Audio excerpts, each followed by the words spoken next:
Welcome back. This time we're talking about Manchester by the Sea, written and directed by Kenneth Lonergan, who's given us such films as You Can Count on Me and Margaret. Now, this is a really well made, incredibly well acted movie.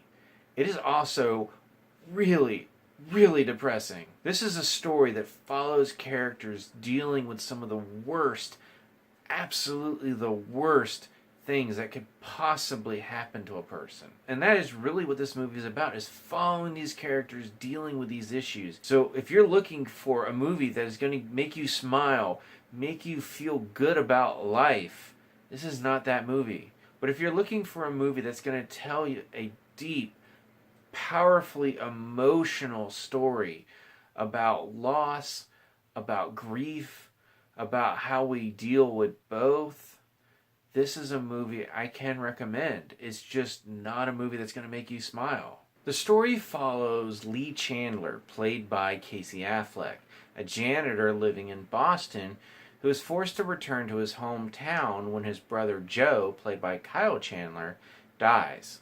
Once there, he learns that Joe had planned on him taking over the care of his 16-year-old nephew, Patrick, played by Hedges.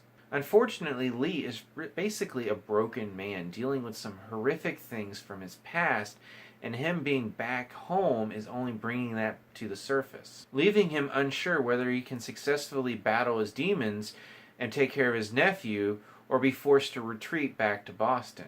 Manchester by the Sea is one of those films that's been receiving a lot of buzz. In fact, it's considered a possible Oscar Best Picture frontrunner. And nothing I saw in this movie dispels that. This is a very well-made movie with some phenomenal acting.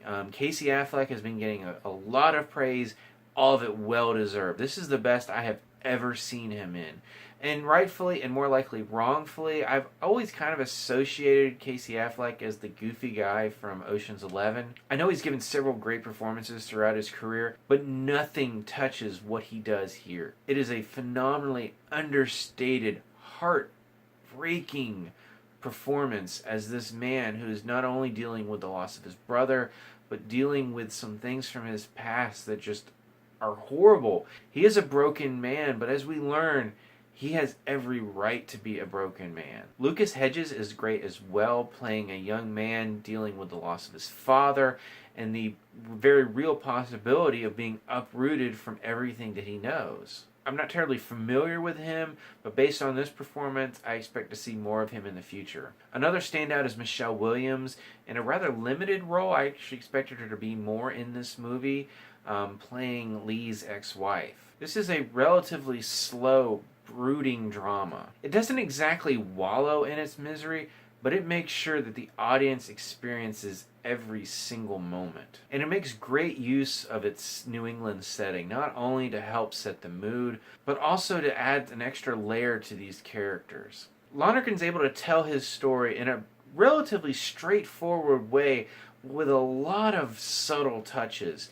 There's a lot of quick flashbacks. The editing is always very quick, even though the overall movie is told in a pretty slow pace. There's also some interesting music choices. There's a lot of opera in it. It doesn't exactly fit the setting and the characters, but ultimately works. It's similar to how another recent film, Moonlight, used very classical music in a non-classical setting. Here the music often overtakes the actual audio of the movie, so we get to watch the events while not being able to actually hear them. It's not overdone, and when it is used, it almost always elevates the emotion of the scene. I do again have to say, however, this is an incredibly depressing movie. There's not much hope to be found here, but it's still a very strong, powerful movie. It's just not one that I can ever see myself watching again. That in itself is not necessarily a bad thing. 12 Years a Slave, one of the best movies of the year that it came out, but it's also a movie that I have no plans to ever watch again. There are just movies like that you need to experience because they're worth experiencing. They're just not a movie that you have any interest in experiencing it a second time. So if you're looking for a good time, this is probably not it. But if you're looking for a strong, very well made, very well acted movie, this is definitely one to check out. If you've seen Manchester by the Sea, what did you think of it? As always, you can subscribe to my channel, check out some of my other reviews, and until next time, I'll see you at the movies.